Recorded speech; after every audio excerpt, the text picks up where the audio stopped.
Is Raid Shadow Legends worth playing in 2025? That's the question we're gonna answer in this video. So it's a bit difficult to answer this question because everyone is looking for something different in a game. In this specific case, you will hear a player's opinion who has been playing this game for over half a year. Just a bit over half a year. I started playing thanks to the Hell Hades challenge, and basically I logged in every single day, and I will let you know what I think about Raid Shadow Legends in terms of multiple angles. Actually 173 days on this account, but I have like another 14 days from another account. Let's see. The different factors are highlighted here. So graphics, sound / music that you won't be able to experience fully today, but I will still let you know what I think about that. The game loop itself, how addictive, how good the game loop is, whether it's free-to-play friendly, whether there are items that are paywalled, champions, features paywalled, quality of life, game modes that you can only access by paying, these types of things. We'll also investigate the time investment needed to keep a competitive account, as well as user experience. The two are somewhat connected, because at times, for example, hint and foreshadowing in Raid Shadow Legends, in 2025 you're not in a position to run a background battle while doing another battle elsewhere. This is a horrible type of feature. We'll talk about this quite soon. Now, what else? Monotony. So what the variety of the game is when it comes to early game, the first few weeks, mid game, also late game. PvP features, player versus player, are these paywalled, are these not paywalled? I will analyze multiple games, not just Raid Shadow Legends, based on these features. Dev team communication and responsiveness, super important. Is the development team there to screw the players, drain their resources, our resources, and then after we just lost all the resources, then tempt us with a new limited content that will eventually trigger some paywalled things. So, but paywalled, not exactly paywalled, but basically an investment of like quite a lot of money. Is it about a casino mentality that you sweep the chips of the players, the in-game currencies, and then you tempt them with something that they can only solve with real money? There are some games that do this, there are other games that don't. And also, is it optimized for player experience? So you have a good experience while playing, you enjoy the game. Or revenue maximization, while the game keeps you hostage, like a Stockholm syndrome, basically hostage, who is developing some feelings towards the person who keeps them in hostage. You know, like dark patterns, these things. So this is what you can expect. Like where does Raid Shadow Legends stand? And where do other games stand? That's the big question. And then once we figure this out, you will see where this whole thing stands. Now, regarding free-to-play friendly, I will also add something like value for money. This is also a balancing act. We will talk about this as well. So let's start with graphics. So as you can see, Raid Shadow Legends is quite a good game in terms of graphics. I will give you the Ice Golem speak. Basically, I've seen better, but it's not bad. I will just go through some really basic dungeon. I will sacrifice 16 energy for the sake of showing you what the graphics look like. Now, I cannot complain. Every single champion is different. You can zoom in, you can zoom out, you can also tilt the camera, you can do a lot of things. In fact, on mobile, you can even do two-hand gestures. So I cannot really complain about this. This is just one of the bosses. There are many different types of bosses. Variety is good enough. I cannot complain about this. So if I could say like graphics, where does it stand overall? I would give it a really strong 7. So 7 out of 10. Because the graphics are good enough to keep the players motivated. You can make a case for, let's say, improving like graphics wise, because for example, if you spend a lot of time in one place, that's basically this area. So I just select a couple of champions, super rate, there you go, start. So you see this type of graphics, these are not bad at all altogether. Now I've seen this at least 1,000 times, this playthrough, if not 10,000 times, because it's a grindy game. But once again, graphics a good 7 out of 10. If we consider that it's a mobile game, on mobile standards, I could even argue that it's 8 out of 10. Maybe 8. So mobile 8. Sound and music. Now here I have some love-hate relationship with the sound. The music is good except when there is an event, and in this specific event they change the music track, and the original is kind of good. It's also motivating for the grinding sensation that you get from time to time. Now the Arbiter sound could be a lot better, and some champions could also have some sound associated. So for example, when they have a specific attack, they could say something. I mean, it would be kind of funny if Taolin Foulbird said something, you know, one of the latest fusion champions. There you go, there is Taolin. Yeah, I'm still building him. So there is Taolin. You can imagine that it would be kind of funny if he could say a couple of things. Or also Alice. You know, Alice is another champion. You see, graphics are great. Sounds, they do the job. Basically, they keep you motivated enough to keep on playing. It's not because of the sound effects and the music that you really play, but it's okay. It's okay. I would say it's a strong 6 out of 10. Game loop. How addictive, how good is the game loop? What am I talking about when it comes to game loop?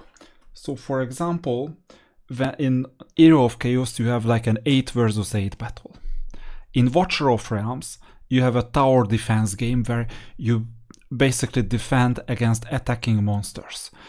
In other games like Etheria Restart, you have, let's say, a 4 versus 4 or a 5 versus 5 game with anime characters. It's quite close to the Alice adventure basically, but it's a different graphics, different type of experience. So here the game loop is very much like, no matter what you do, you're either up against a big boss or you're up against another team. Let it be anything like Curse City, anything else. Even in Curse City, all you do, let me go to Curse City Hard, you click on some location, you assemble a team, that is all battle speed 18%, this is good enough, then I'll assemble this team. I'm not sure if I'll win because I don't have enough champions to do this specific Curse City Hard level, but I think I'll manage it. And the game loop is very simple. There are auto attacks. You can basically, the game will play on auto, like fully for you if you wanted to. But if you play manually, then you can choose between the different attacks, and you can also choose the opponent that you attack. So here, for example, we have 3 blue and 1 red. In this case, I will attack the red opponent because I have quite a lot of blue players, right? And blue basically is, the weakness of blue is red. So that's why I'm doing this. But you can basically select like up to 3 attacks, and some of the attacks are actually revivals or buff the team or debuff the opponent.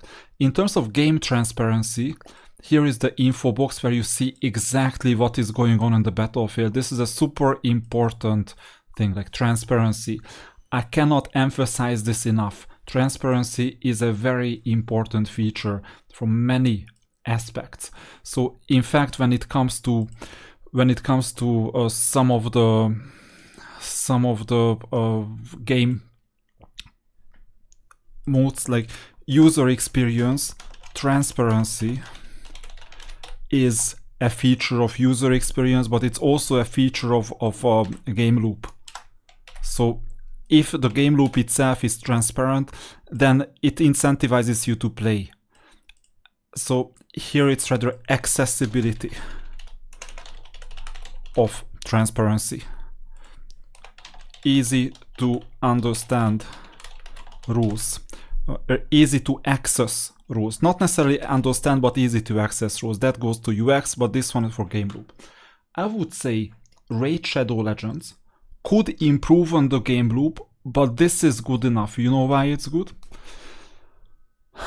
It's like cutting down one of your hands. So there is a positive and there is a negative thing about this. What is positive? The positive thing about the game loop is that it's really, really easy to understand what is going on in the game. It's like, even if you're a complete noob, you understand that you can play on auto. By the way, 2x speed is good enough, could be better, but 2x speed is a mandatory basically if you want to keep on playing. And if you choose to play manually, even the tutorial guides you towards this. You can choose one of the 3 skills. The right hand side is a P stands for passive. It's a passive skill. You cannot select that. So here you can either attack or revive. Given that no one died, you can only attack. Obvious. And blue beats green, so basically you attack, for example, this green. It's quite straightforward. Here, another blue, you attack this green. Straightforward. Now you can do 2 things, and if you hold the mouse button or you hold the tab, attacks all enemies 2 times. Each hit has a 30% chance of placing a 30% decreased debuff for 1 turn. It doesn't have to be easy, but it's transparent. You see the buffs, you see the debuffs, you see the percentages, so you can decide. And basically you click and all enemies are affected up to twice. Here as well, you have basically 3 active attacks, one of them like this, the other one is this. So you will see which one. For example, I select this one, there you go, done. Now I'll go back to auto. You know why this is a good game loop?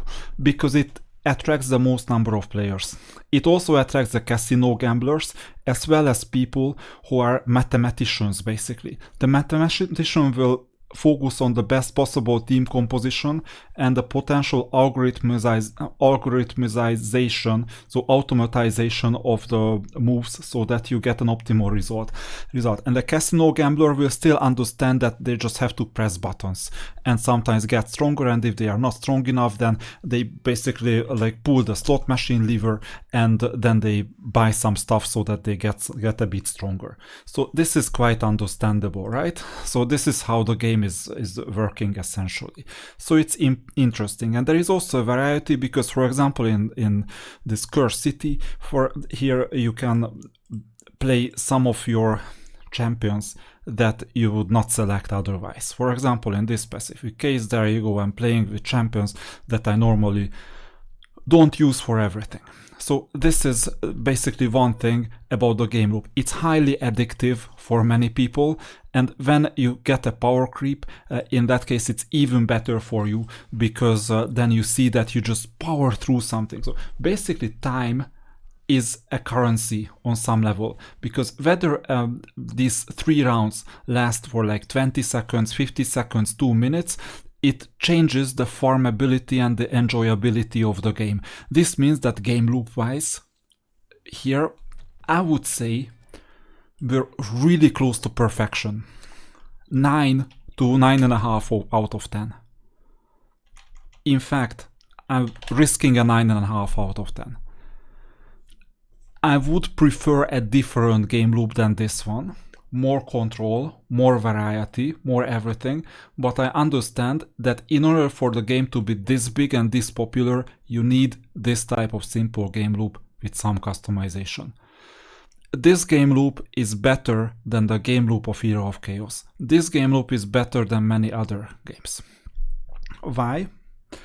It's because you understand at every single point in time what is going on, who is doing what exactly and why. This is the #1 feature of Raid Shadow Legends that I admire and appreciate. And in fact, you know what? When it comes to the game loop, I'm really frugal with points, but I would risk at 10 points, 10 out of 10. Because we're rounding the 9.5 upwards to 10. But I'll keep it 9.5 because everything can be improved. And I see that Raid can be improved quite easily. If I could like think about the best possible game that I would never improve like ever, Raid is not there, but Raid is really, really close to perfection. Now, next one, Free-to-play friendliness. How free-to-play friendly is Raid? What is paywalled? Are there quality of life features? Are there game modes that are paywalled? What is your value for money for purchases? Self-disclosure. I've never ever spent a cent on Raid Shadow Legends. I haven't spent anything. You will find out why exactly, because I have some principles that Raid violates badly, and I refuse to contribute to the Raid ecosystem with my money until those issues are fixed. If those issues are fixed, we can talk about relaxing my free-to-play status. Currently, as a player and as a content creator, I don't recommend paying a cent on Raid Shadow Legends. We will soon talk about it. However, I know exactly what is going on, what people pay for, and so on. So that you can verify that I'm a free-to-play player, you can go to the shop, like any of these places, and not sure, here, purchase rewards, there you go. You see that I haven't purchased anything, neither here, and I think there is some like first purchase reward somewhere that pops up once you do your first ever purchase. I haven't done that, and as things stand, I'm afraid I won't ever purchase anything in Raid Shadow Legends because I have certain principles and Raid is not meeting those principles. As a free-to-play player, I have mostly enjoyed my experience in Raid Shadow Legends, mostly. Are there paywalled items, anything that is fully paywalled? I would say yes. The skins. There are some skins in the shop. Do I mind not having access to those skins that cost like $17 or whatever dollars? I'm not even seeing where those skins are. I don't even know what these, like, or where these are. I'm sure there are some skins somewhere. But do I mind about it? No, I couldn't care less about it. Essentially, there is nothing in Raid Shadow Legends that is fully paywalled. And this is what I really respect about Raid Shadow Legends. That if you have a style, marshmallow, you pass the marshmallow test basically. So you can hoard a lot of resources, then you can accomplish basically anything in the game. Like really anything, player versus environment. You won't be able to beat the highest, like let's say $1 million account, or well, if it exists, definitely exists a $100,000 account. Some players pay $100,000 to play Raid. You're very unlikely to beat that type of player, because imagine that you play for 5 years, that other player plays for 5 years, but bought basically 1 year of advantage or 2 years of advantage. You can beat them, but it's like really hard. So I don't think that you would get better results as free to play in the long run, although I wouldn't even rule that out, because obviously pay to win progress is better. So in this sense, there are no paywalled items, but progress is incentivized basically. So you can basically pay a lot of money. So for example, usually when it comes to like fusing champions, what am I talking about? I got this champion as a result of the fusion. Excellent champion, Fabian. I got this champion from a fusion. It's just an epic. Basically, it's the same thing as what I'm doing at the moment. I didn't have the capacity to get the legendary, so I just got stuck with the epic. I'm super happy with like getting Stabita. I also did the Taolin Falbert fusion back like last month, and I also did the Ishiyama fusion the month before because I needed this type of champion with my account. So I know what I'm talking about in terms of fusions. Experience is that basically you can do everything in the game for free, and you need to get some additional resources for Summon Rush and Champion Chase. Champion Chase is something that you can solve without extra resources, but Summon Rush is not. Because the only thing you can do is whether you have enough shards to open. So it's like 500 points are awarded for a yellow shard, it's called Sacred. 200 for a primal shard, 120 for a void shard, 20 for the blue ancient shard, and 1 point for mystery shard. You can have unlimited number of mystery shards, but basically Plarium managed to take my resources with some offers that I took.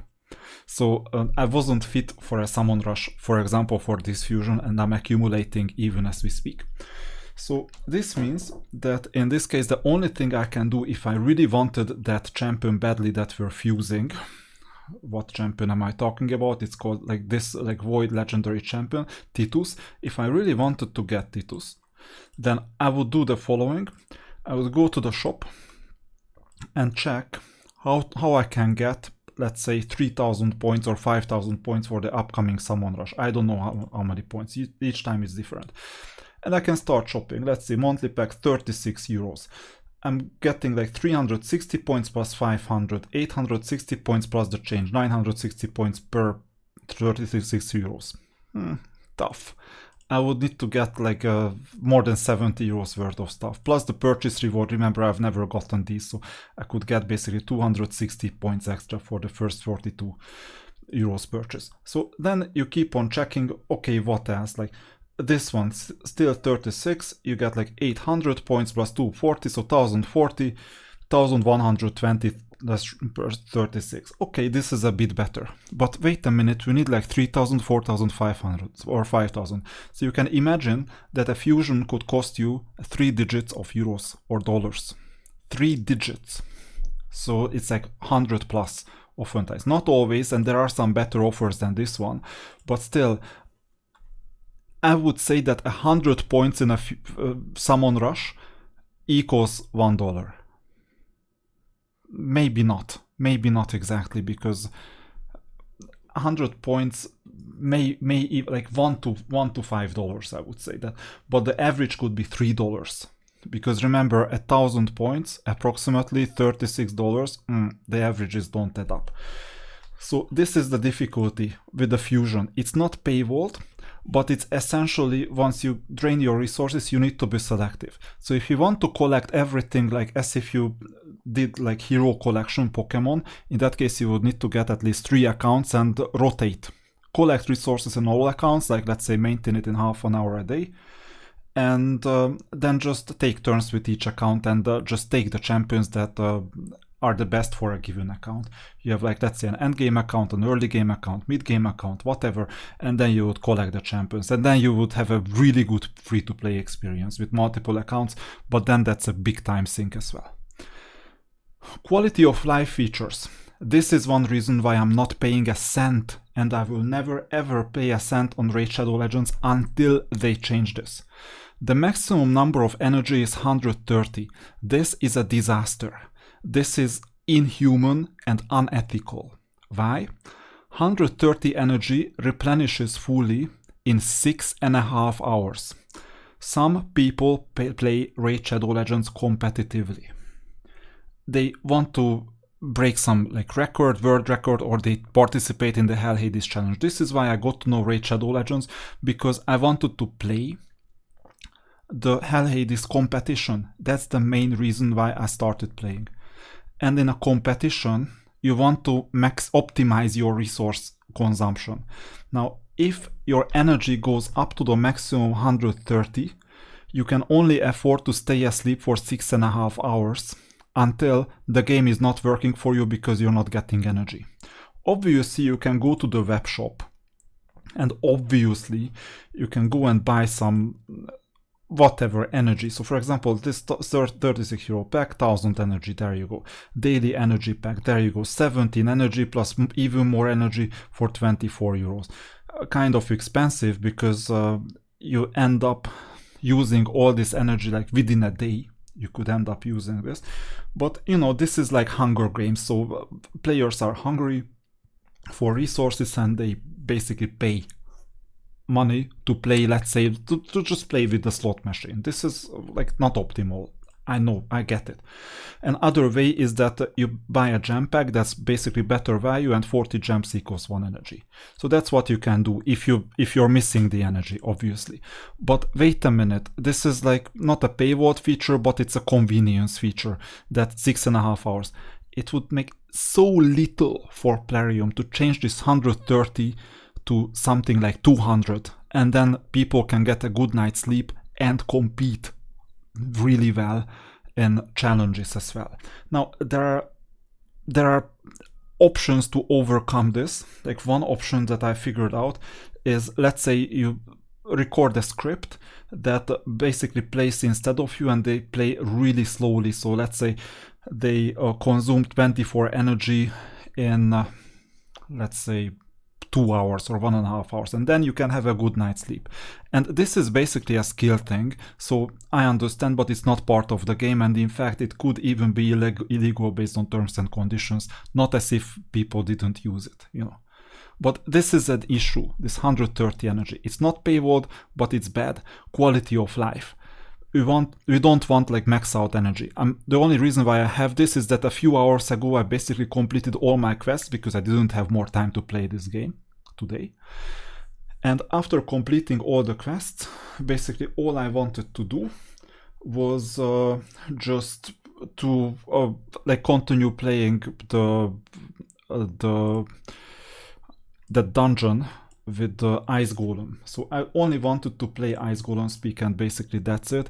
And it would have been done, but now I have half an hour plus to record this video on Raid Shadow Legends. So basically that's why I'm not playing Ice Golem Speak, because I'm illustrating what is going on in the game.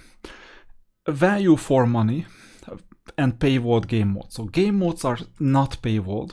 This is interesting on some level, because you cannot buy a specific champion that moves you forward a given Doom Tower boss, for example. So here, let's say I'm playing this dragon. Right now I don't have any keys, but I could play this dragon, or I could play this spider, or I could play whichever unit.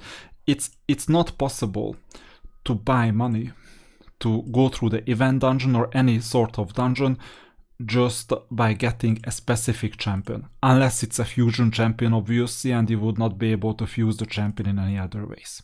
So this is one thing, that there is nothing paywalled, nothing, like by definition it's not paywalled. However, when you think about value for money, unfortunately or fortunately, so this is a pro and this is a con at the same time, these offers are super expensive. So if you want to play Raid competitively with other players, it will cost you a hell lot of money, pun intended. And this also implies that a lot of people refuse to do that. So those people who are like spend $10 a month, $20 a month, $50 a month, they are beatable, easily beatable. Those who spend several thousand a month, you would have a really hard time beating them. And well, some people do spend that amount, if not more. So just be prepared. Another thing is that you're playing up against like other players who have been playing for 5+ years. I'll show you what is going on. I'm refreshing this arena and this arena at the same time. So there you go. For example, here I don't even see any team that I can comfortably beat. So it's just I can come back in 15 minutes and continue playing. Here in the other arena, I can beat the first one most likely. So whatever, I could swap some of the team members. For example, instead of Kale, here I could add this new champion instead of Ignatius has some good features, but well, this is the leader. Yeah, it's a bit tough to swap units around, but either way it's fine. It's fine. I also need to change my artifacts, change a lot of things. You can play and compete on some level, but basically you need to refresh every 15 minutes for about like 6+ hours to really drain all your energy, right? So this is some kind of an issue, and even then you won't be able to complete at the very top of the top of the top. So how free to play friendly is Raid? That's a good question. That's a really good question. And here I would say nothing is especially paywalled. No quality of life features are that bad. I would give it like a 7 out of 10. 7 out of 10, and based on what I've discussed so far about the free-to-play friendliness, you may be wondering why this low. It's this low because of some of the events and some of the fusions. Some events and fusions are disastrous. And it's basically, I'm gonna punish raid quite soon, like my evaluation like in a bit. Not right now, but quite soon. And another point, but it's because of the lack of access of information. So I have an online poker background more than 10 years ago. And basically I've played competitively, semi-professionally, online, multi-tabling up to 16 tables of poker. I know, I understand basically games based on incomplete information. In Raid, you can imagine that you have an amazing game loop, an amazing rule set, amazing champions, amazing everything. And then you see that there is like a hidden invisible hand that just navigates the events and resources and all these other things in such a way that it screws you over and spits you out after they churn all your energy, drain all your resources and also your like remaining life energy, and it just spits you out. This is what Raid usually does. And to understand how this works exactly, it's basically in the events and tournaments. So in the events, you see that there are some events like coming right now. There is a fusion and we're collecting these champion fragments, 25 fragments, and you need to collect 400 fragments in total to fuse a champion. I refuse to do this because I don't have enough resources for the summon rush, but I happily collect at least 200 fragments, if not 300, for champion copies that I can fuse for the epic. Epic is purple and we're going for the legendary fusion. But while this is going on, all of a sudden there is some precious resource for 2700 points and Fire Knight, there you go, this like 40 thing. While the resources of players are already drained. And this gives you some summoning power, if you check this out, with some champions that you would love. And Raid is amazing in terms of transparency. It may even be EU compliant. It says epic 94%, legendary 6%. So you know what? You collect basically 100 divided by 6.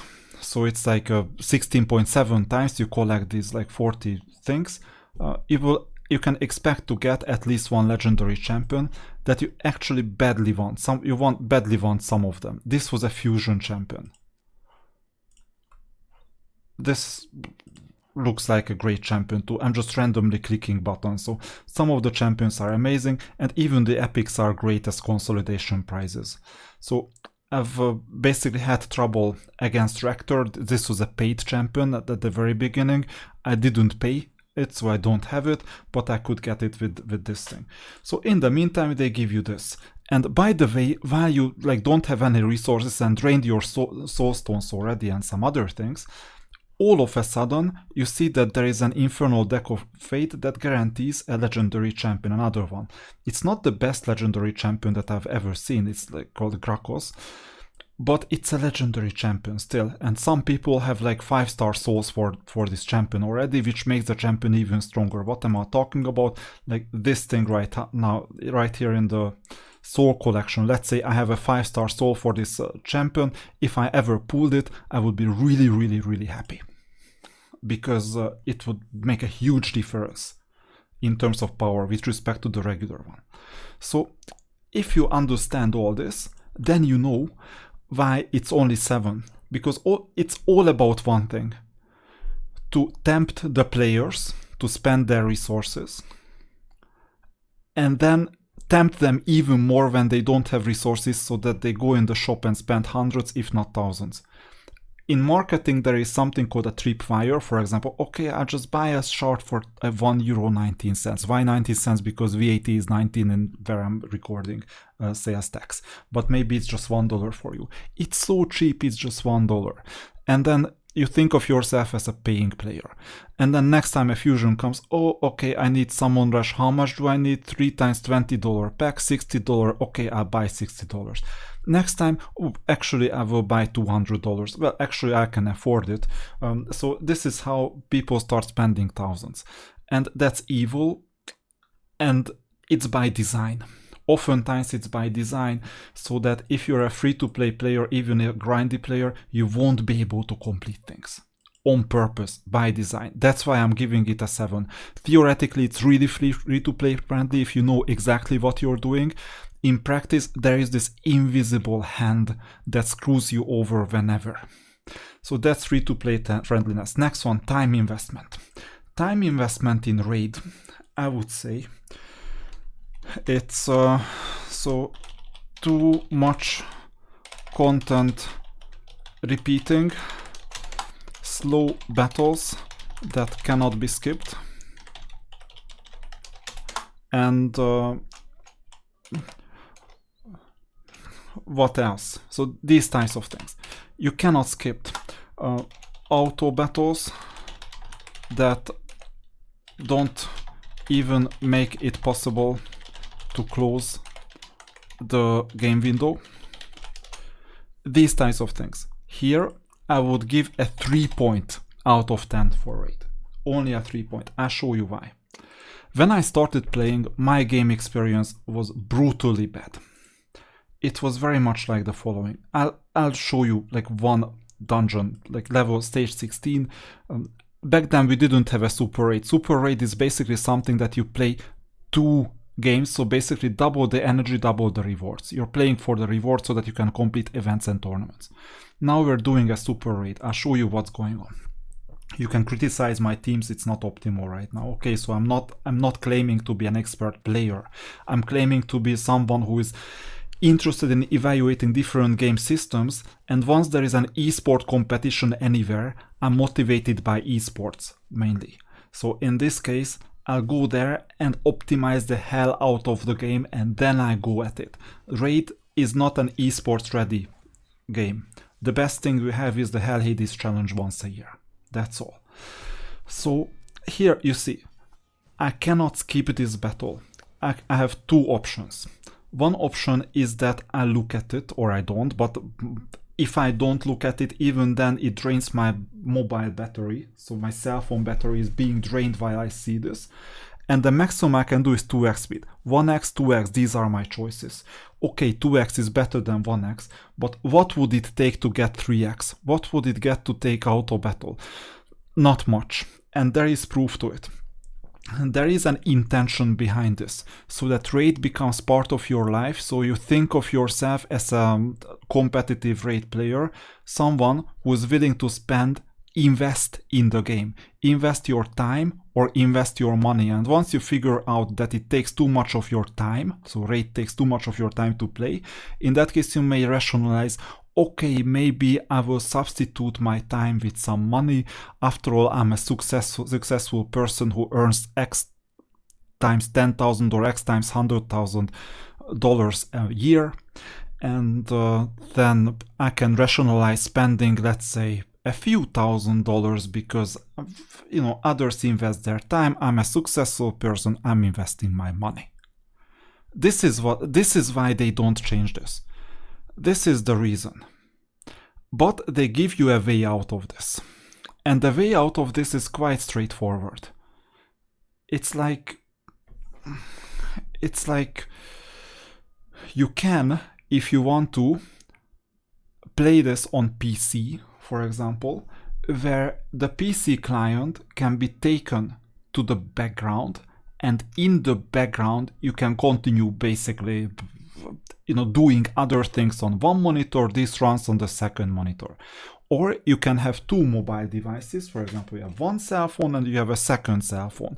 And on the second cell phone, Raid is gonna run and it's gonna drain your batteries. And there you go, I got my amazing rewards. This is why you play this automatically. And it's very much like in sports. You have training mindset, you have trusting mindset. And here, training mindset is the assembly of your team and the optimization of the skills of the team in any different way, like souls, ascension, relics, whatever, you name it, Raid got it. It's an amazing game from this aspect. But then comes the next thing. This is trusting mindset. You trust your research that you can do it. And it's just you battle this automatically and you have, let's say, a close to 100% win rate, which I do in like the specific Ice Golem stage 16. And in this case, you don't care about the execution of this. So I've had like many arguments with like multiple more competitive raid players than I've been. Why do we have this stupid thing right here? And some people say it's because you would not appreciate the game that much if there were auto battles, if there was something in the background. But hell not. This is not the case. Because I'm not saying to force people to sweep and do auto battles. I'm saying give players the options to decide what is the best for them. This is called player experience. Raid fails badly to provide this. This is one reason why I'm not playing. Now, this is one of the options. You watch the battle. There is another option. I'll show you. Stage 16. This is a quality of life feature. Raid after 5 years, after getting all the competition, just couldn't afford to keep this. So there is something called background multi-battle. There you go. I will just do one background multi-battle. I could do multiple with some gear selling filter and super raided. And in this case, all you do is this is running in the background. But while Ethereum restart can close this, so you can even close the game and reopen this, let's say 5 hours later, and then the auto battles just completed. Try to close raid and try to open 5 other apps and try to reopen raid. If you do that, oftentimes your multi-battles are gone without being able to recover the last reward. Simply because they register, okay, the game crashed and I won't be able to continue. In fact, if the raid client is not working, then the auto battle won't even commence. So let's say you go to sleep, you start doing your auto battles, but for any reason, you, let's say, press a button on your phone because you set your alarm for the morning and you forget to go back to raid. So that the raid is the main app running on your phone and it's on your screen. If this happens, in that case the auto battles won't even move forward.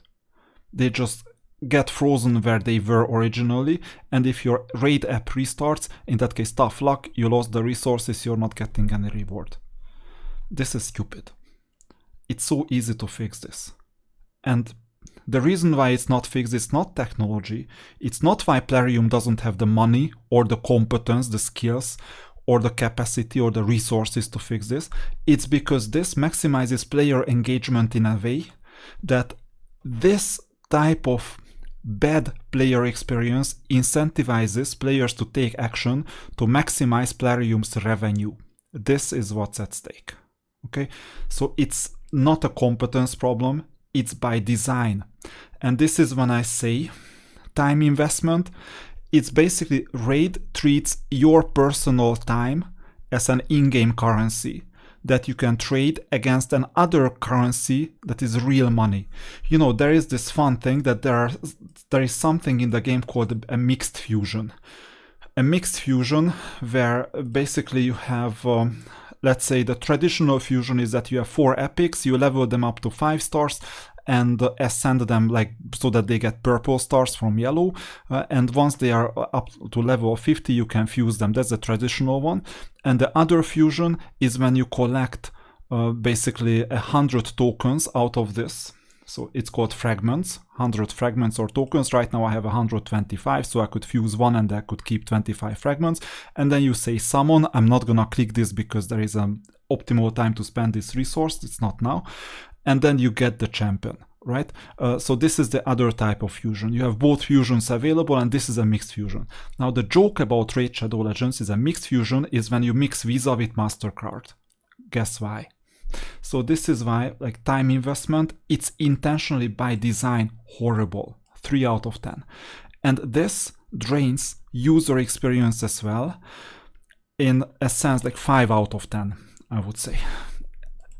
Also, like, game modes of basically game modes are easy to access as well as use, and even though I punish them for time investment in the time investment part, and controlling is not that difficult, user experience and sort of like background battles. Background battles are both for time investment and UX. Here auto battles, background battles. So UX around background battles or the absence of them. This is why I'm saying this is a 5 out of 10, because a lot of things are easy, straightforward to use, other things are not. One of the UX failures of Raid is this. And there are many other things that I could say. UX wise, you could do a revamp. You see the Internet Explorer type of preloader animation, that thing. If you haven't seen this, try again. You see this preloader? It's like as if there was an Internet Explorer 6 embedded in this, like from 2008. It's very much like this. And you claim the reward, same thing. But it's not even auto-updating. It's horrible, user experience-wise. You keep on navigating. It's like tedious.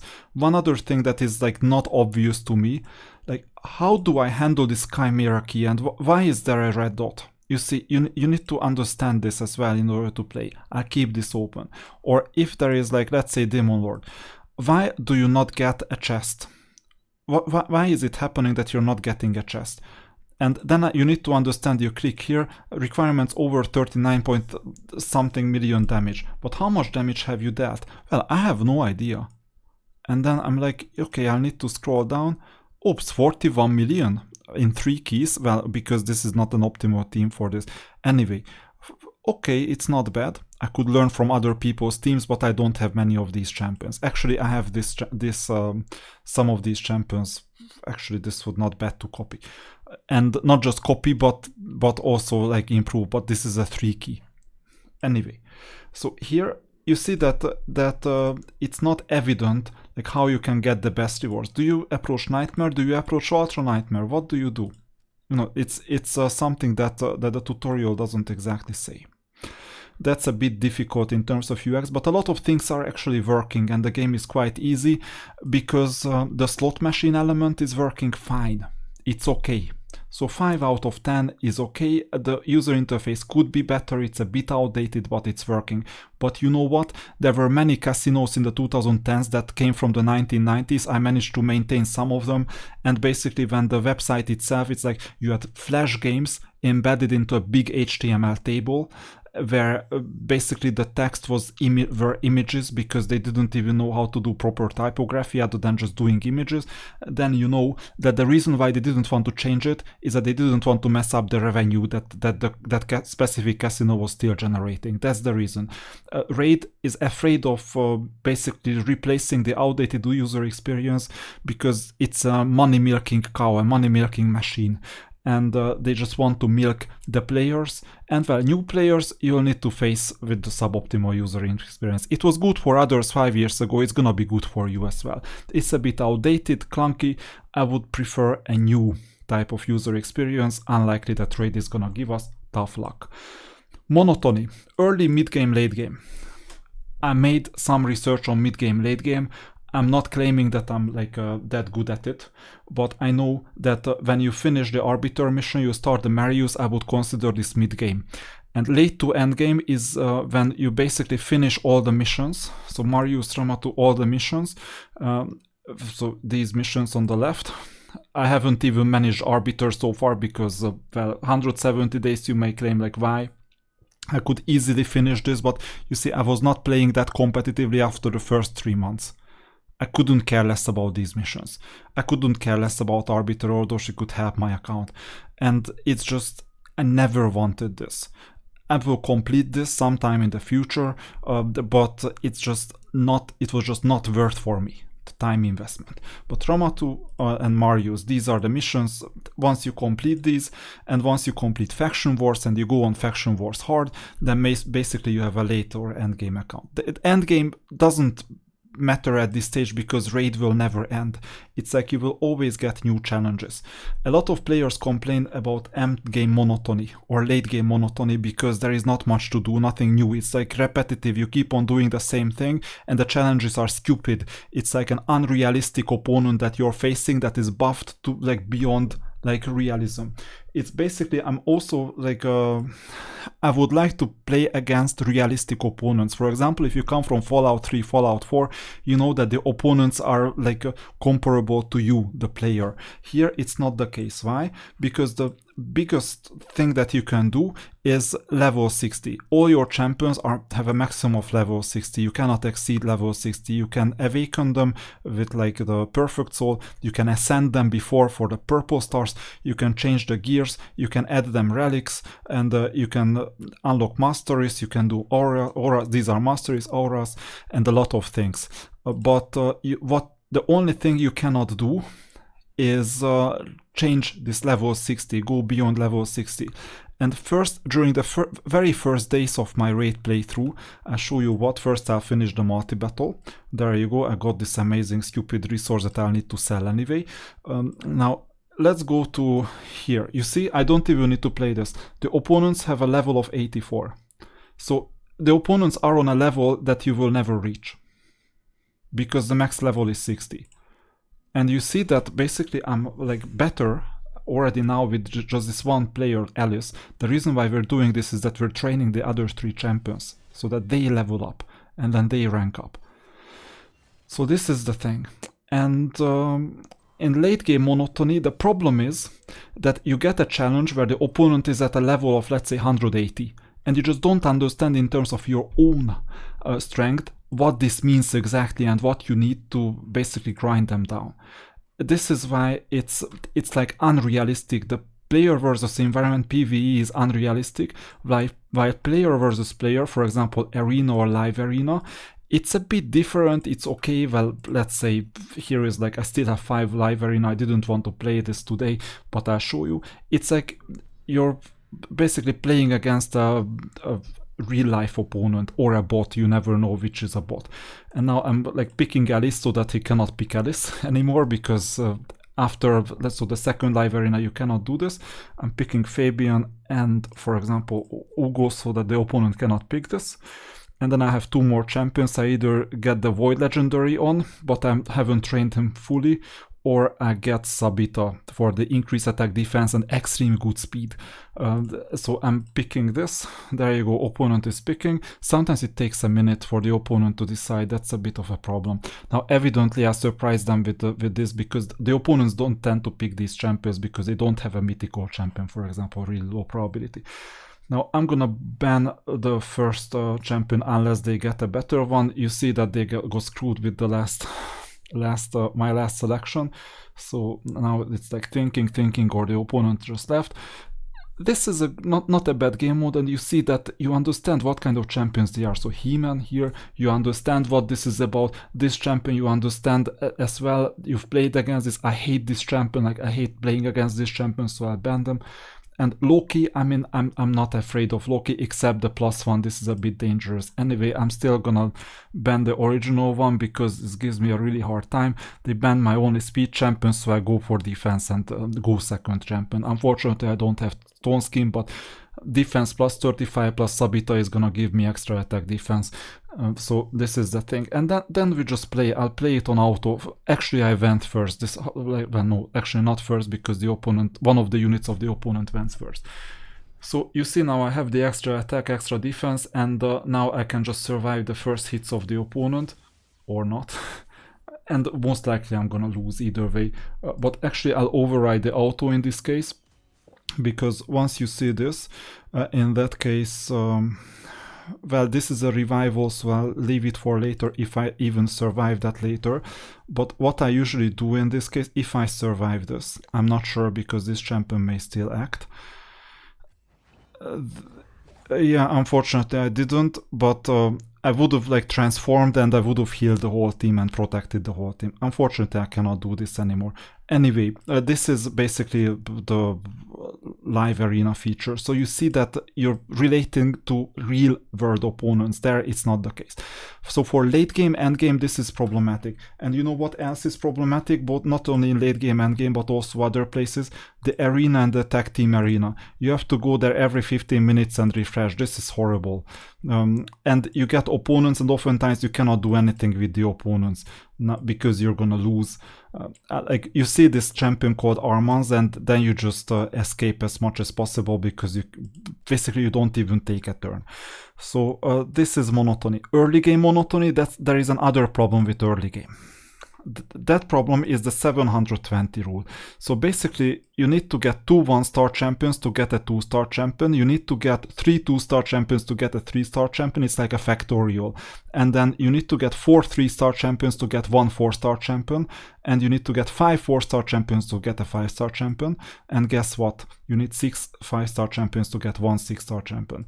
That rule of 720, so essentially you need 720 1-star champions or 362-star champions in total, or 123-star champions. That's a lot.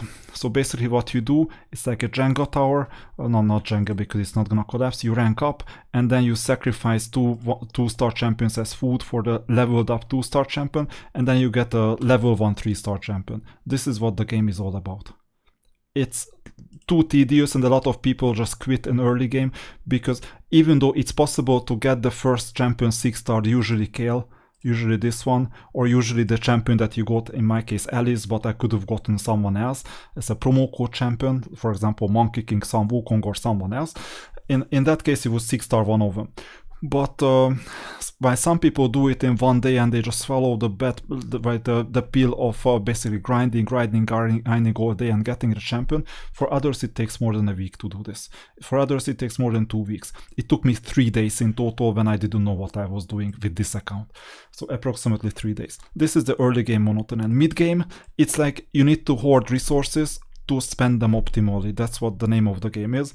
But unfortunately, oftentimes, and Hell Hades even complained about this, it takes up to 3 hours to do the daily chores, just the quests.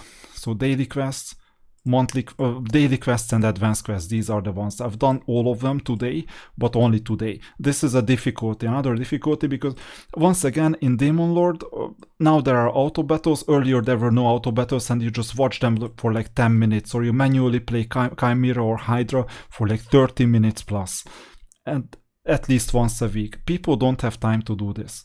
This is why, in terms of monotony, Raid would get a 4 out of 10 for me. You can debate that this is harsh, but that's the reality. PvP features, it's not paywalled. PvP is really good. There are some mind-blowingly crazy champions that change basically how the game is played. I would say at least 8 out of 10, if not 9. I would give it an 8.5 out of 10. Why 8.5? Because actually, even though the live arena is player versus player, it takes too much time to assemble the battle, and sometimes you play against bots. But more importantly, what's worse is tag team arena. No one really likes tag team arena. It's like 3 separate battles. It takes a lot, and if you want to play optimally, you do 20 battles a day. And for those 20 battles a day, eventually you need to have like how many refreshes? Like after a while, with a half-a-year-old account, you would need, let's say, at least 5, if not 10, if not 15 refreshes, and each refresh comes after 15 minutes. And then some of the battles take like 8 minutes plus. Even if you manual it, even if you auto it, it's just, you don't have to win a tag team arena battle as a defensive team. So when you set up your defenses, you can just set up your team as unkillable, in a sense that the opponent cannot kill you even if it's one unit, and then the opponent will just quit that battle because they don't have time to keep on watching for 10 minutes that you like ping pong back and forth, and you get the damage, you take damage, and then you heal yourself, you take damage, you heal yourself, and this goes on and on and on. No one has time to do this. So this is why basically there is an element, but it eats up your time once again. So some of the especially the tag team arena could be a lot better. PvP features, where clan features are actually excellent. So where should I put clan features? It's like it breaks monotony. So clan versus guild. Variety. For many people, it's the clan or the guild. Here it's called clan, in other games it's called guild, that makes a big difference. So actually it breaks monotony. It's like, I would say 5 out of 10. But it's PvP as well, the clan versus clan. So clan vs clan, for example, clans each. These types of things. These are PvP features, and that's included in the 8.5 points because there is a stupid feature. Once again, it's called siege. And the problem with the Siege is that you administrate something, you do your battles in a week, and it just doesn't do anything. You don't even need all the features. You don't need to set traps. You don't need to work on the building defense. Actually, this currency that you see, I have 2,820 of this, and I need to donate it. It's just used for nothing. It's like a no operation type of feature, just like war machines in Hero of Chaos that are stupid. So this doesn't make any sense. Now, there's the PvP features. Dev team communication and responsiveness, that's a big one. It's like you asked, we listened. You asked that, let's say, you wanted background battles. We give you background battles. Oh, but we forgot to mention that you cannot close the mobile client, so you're still in the same place as if you watched it. It's just it's not draining your battery anymore. It's sarcastically bad. So they do the absolute minimum necessary so that players don't leave in masses. But given that they engineered basically a cash cow, they don't want to make changes to reduce player engagement, because they think that if you did any background battle, so you increase the energy from 130 to 150, it would create such knock-on effects in the game that it would eventually decrease revenue, and they don't want that. And everything is about Plarium getting revenue. It's not about the player getting user experience. It's not customer first. It's Plarium first. This is my problem with this game. And they do the absolute minimum necessary, 3 out of 10, to address certain things. And in their communication, oftentimes they even set traps for the players so that they drain the player resources so that they incentivize spending. It's all about tricking you into spending as much as possible. 3 digits, 4 digits, 5 digits. These are the steps. For some people, 6 digits. It's the Pareto principle. 20% of the revenue, no, 80% of the revenue comes from 20% of the players. 4% of the revenue comes from 64% of the players. It's quadratic Pareto. And the third level Pareto, I can calculate it, not a problem. So let's say 80% is 0.8 to the power of 3. It's 51.2% of the revenue comes from 0.8% of the players. And then if you go to the fourth, no, like let's say fifth, 32.7% of the revenue comes from 0.03%, so 3 out of 10,000 people basically. 1 out of 10,000, it's like really valuable. They spend like 5 digits plus. This is why they are doing this, that you don't need to have a healthy relationship with the game to spend. In fact, there are things like obsessive compulsive behavior or compulsive obsessive addiction, as well as basically having some real life difficulty to cope with, and this is a good distraction. You have seen so many YouTube videos on Raid Shadow Legends. I was distracted, I felt alone, I didn't have the connection I needed, I didn't get like whatever I needed from life, so I started playing, clicking around, and oops, there went $1,000. That's Raid. This is why it's like a 3 out of 10. I don't have this experience. I have never spent a lot of money on a game that I didn't want to. Every single decision I made was consciously engineered towards like competitiveness trade-off, and I've never spent more than, let's say, 1% of my monthly income is too much already. 0.5% of my monthly income may be on a game. But that's too much already. That's too much. So even less. I would say even less. Because it's just not worth it. You go and download like Fallout 3, New Vegas, for example, and you have a better experience. You download whatever other... So Diablo 3 or Diablo 2 is better than Diablo Immortal. You understand that, right? Or Path of Exile free-to-play, or Expedition 33, or whatever else is better than Raid Shadow Legends for many aspects. You know why I'm playing these games? I want to compete in something. So I used to play online poker back in the days for real money. And I was damn good at it. I mean, like top 1%, not top 0.1, but top 1. And that was more than enough to earn a comfortable living with like hard poker play. And here, I'm looking for some good competition, healthy competition, where you also have like a cutthroat mentality in a sense, just like in Formula 1, just like in any other places. Raid is not an esports ready game. So the thing is that, and this I would include, is it esport readiness? I would include it here. Responsiveness and, well, is it here or is it the PvP features? I would say PvP, esports readiness. But if I placed esport readiness, first time I'm like setting up this scale, unfortunately I need to deduct 1 full point on this. 7.5 or maybe 8. It depends on a lot of things, because if you pay $100,000, you're more esports ready than if you did free-to-play for 4 years, right? That's the difficulty. So player versus player, that's the thing. Dev team communication is bad. And optimize for player experience or revenue maximization, that's a big question.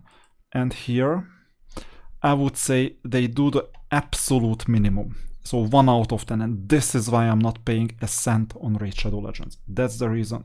It's ethically, morally bad in my books to feed this machinery, because I understand, I know it's an evil machinery. It's an excellent game, addictive, really good game loop, really simple but with a huge variety. Amazing game, amazing variety, amazing like difficulty spikes, amazing basically challenge to keep on progressing for years and still not complete the game and still like master it.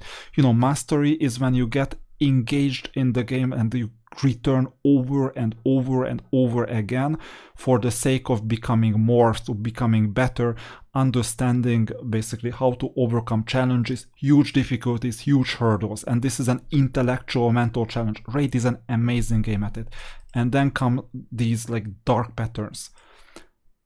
Basically these like incomplete information, not by accident but on purpose. So for example, there is this fusion. Just so that you see one example. There are many others. Stockholm Syndrome type of thing. So let's see news. Where is news? Here is news. So basically we get another Internet Explorer in here. Forge Pass, whatever, Champions, Drop Fever, smoother game awaits, AI bugs fix, crazy, like, come on. Here is the Fusion event, I didn't even see this. And there you go, these are the events. 2 Summon Rush, 1 Champion Chase. After the previous Fusion, there was like a Deck of Fate, that and there was also a Titan event. There is no like space in between. Content creators are complaining, Raid, it's too much, slow down please. They are not slowing down. They are intentionally draining player resources so that they buy stuff. After all, it's like summer holiday. People don't need to work as much. People don't need to go to school or university or college or whatever. They have time to spend money. And at this time, you have all these things engineered on purpose to drain your account. And then they don't give you information. I'll show you what. I know that a Summon Rush is coming. I clicked to the wrong place because Summon Rush is not here. Summon Rush is in the events. So Summon Rush is coming. You see that you can get, I know for a fact that it's not 25 tickets, but at least 50 tickets. But I want to see how many points I need to collect, so how many shards I need to have. And the event is not live, sorry. You won't be able to plan in advance how much you need. And then the event comes live and was live, and then they do like a twist. You prepared for 4,000 points and this time it's 5,000 because it's a Void Legendary, or this time it's a 5,500 or 6,000 because it's a Void Legendary. And it's not by accident. They have access to like player data on like how many shards you have. And if they say 5,500, but they see that the sum of the points of your shards in average is like, okay, let's see, like players who do the fusion are prepared with like 4,200 points. So if we leave it at 4,000, then most people will complete the fusion without spending. But wait a minute, what if we increase this to 5,000 or 5,500 or even 6,000? What is it that incentivizes players to spend real money or like work their asses off and basically get the mystery shards or whatever ancient shards to somehow just manage it, barely manage it. And then after the fusion ends, We drain their resources. Oh, and then we announce a Titan event, because you know, when you get a champion, for example, I got Fabian. I love Fabian for many aspects, but unfortunately I only have a 3-star soul. Tholin is also excellent, but unfortunately I only have a 3-star soul. And the magic comes with the 5 stars. The real magic. Or the 6 stars. But oops, it's unattainable for you unless you spend hundreds of dollars. Because no one is really, well, actually very few people are prepared to get the 5-star soul. For that, you need to skip at least 2 to 3 fusions as free to play, hoard everything, hoard even previous fusion tokens that you pick up along the way, so these fragments, and fuse them during champion chase at the right time. Prepare other types of fusions like Mikage, Rally Keeper, Rally Keeper you can prepare as many times as you want. Prepare them on purpose so that you treat these champions as in-game currency for champion chase. Do all this stuff for like 3 months, and then maybe you complete the Titan event. Oh, and by the way, collect gems as well to like 5,000-7,000, whatever. I drained it from 3,500 to just 1,000 during the Titan event last time. And I cannot do anything about it. This is the evil, invisible hand that is there, that is just there to screw the players, in a sense. They sweep your resources and then, okay, well, I'm so sorry, you don't have enough resources to complete the fusion. You're almost there. Listen, let me help you. Just $50, just $100, just $200. And you'll complete the fusion and you'll feel so good because you've accomplished something that 99% of the players will never accomplish. I'll give you this satisfaction for this. Just open your wallet, Mixed Fusion, Visa, MasterCard, you know, go all in, and you'll get that beautiful, big, not at least, like, let's get a big champion, which is a big champion, like a dwarf. I heard they are really tall, right? You get this Tholin Falbert, 5-star soul, everything. Just please Plarium by opening your wallet. And then you get it. You see why this game is evil, I guess. Deep down. So this is an excellent game. Challenge-wise, difficulty curve-wise.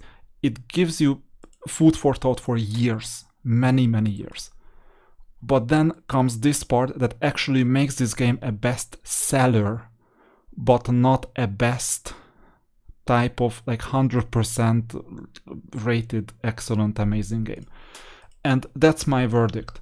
I recommend Raid as a free-to-play player if you can take the challenges, the difficulty, as well as you have a strong backbone and value system, and you only spend as much as you planned in advance. You spend proactively, that you know before a fusion, and you never spend reactive at oops, I just need a bit. Listen, I could have gotten the Tholin 5-star soul. I made a video out of this not too long ago. It just would have cost me not even $40. It would have cost me like $30-something, I guess, because there was a good enough void shard pack that I could have bought like twice or 3 times. I don't understand, but it was a cheap pack, a cheaper pack than usual. I could have gotten this for like less than an AAA game value. I was there.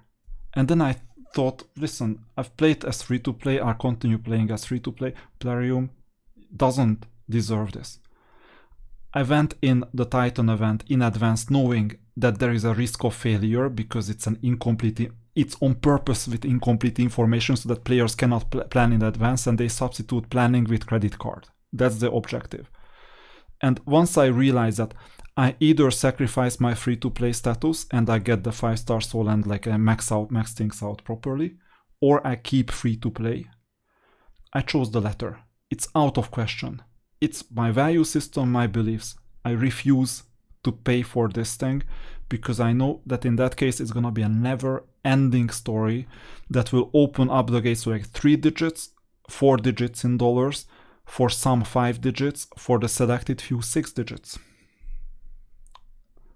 You can basically spend a house, the value of a house on Raid Shadow Legends. Think about that. And then you understand why I recommend this as a free-to-play only if you can handle the temptation and refuse paying more than what you originally planned, either as free-to-play or as low spender or as high. If you choose high spender, go for it, fine. If you don't regret the spending. Maybe you have some connections with some like oil companies, you have some shares, you bought Bitcoin for $1, you did something, and now you cannot do anything with your like $50 million, and go ahead, like $1,000 is nothing. Well, you can get better entertainment for your money, that's no doubt about that, but it's a lifestyle choice, not a problem. But only if you can afford it. If you cannot afford it and you go on debt, like, listen, there are some addictive parts of this game. No doubt about it. And it's there to take your money. That's why I'm giving a 1 out of 10. Raid is the most predatory game I've ever seen in terms of dark patterns. With the exception of transparency. Transparency is there, it's amazing. But in many aspects, it's very, very predatory. And that's why it's an excellent game. I love it from many aspects.